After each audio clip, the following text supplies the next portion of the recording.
a no-fly zone over a mysterious opening in Antarctica. On February 22, 2024, Elena Danone had a one-hour talk with Brad Olson, which was very enlightening. This article focuses on information related to the alleged presence of a no-fly zone over a particular area on the continent of Antarctica. We will mainly use an interview done by Linda Moulton Howe, probably recorded in 2016. In that interview, she talks to a whistleblower, Brian S., who shares his experiences regarding this mysterious hole in the ground and the no-fly zone above it. Brad Olson on the no-fly zone and the hole in the ground. In the article, you can listen to an excerpt in which Brad Olson talks about the testimony of Brian S.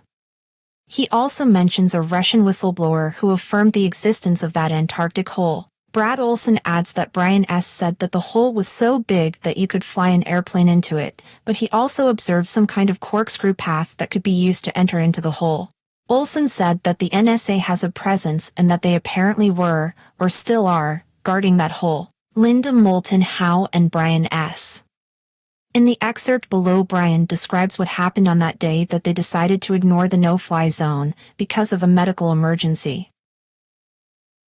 So we were taking off, we were climbing, and about 5 to 10 miles out, somebody decided to look out the window instead of looking at their instruments and the radar the navigator does, and somebody said, "Hey, there's this big dark spot out here."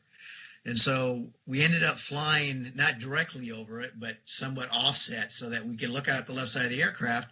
And it was down at about a 45-degree angle, and there was this large opening in the ice where this air sampling station was supposed to be.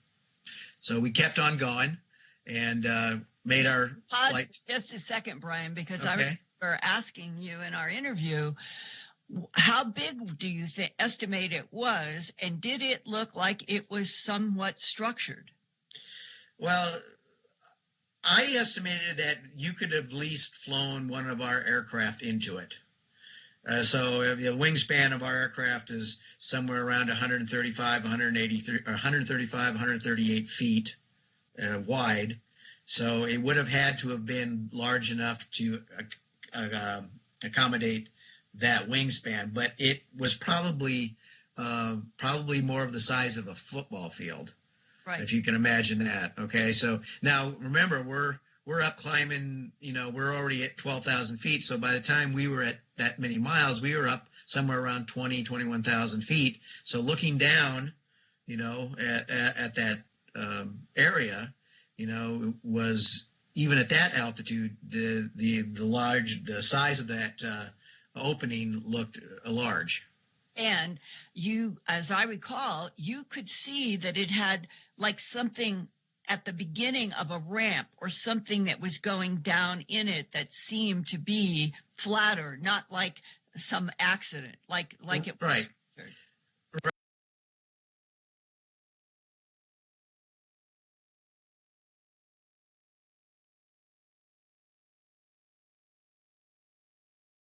Brian S. also says how he and his crew were brought to a certain room where a senior officer appeared who warned them to not ever talk about what they had seen.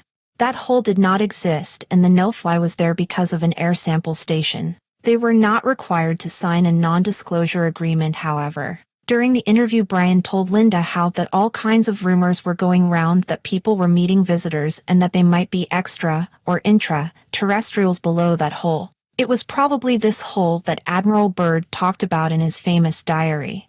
In that diary, he was guided by 2 no-gravity aircraft into this hole to meet the people that called themselves the Ariani. You can read more about this in another article. The Frightened Scientific Crew. The event above happened in the season of 1984 to 85. Some 10 years later, something else occurred that was also rather odd. Brian, an engineer, and his team were asked to fly a scientific crew to a certain location in the area of Marie Birdland. They were to set up a base for them, allowing them to live there for about a month. There was this agreement that the crew needed to make contact with the McMurdo main base every 24 hours through the use of the battery-powered radio, to make sure everything was all right. After a few days, there was no message from the scientific crew, and Brian and his team flew to the science camp. They found everything to be in perfect order, nothing was missing, but there were no people to be found. They searched on the ground and in the air, but eventually had to return to McMurdo. They had given up on them when about a week later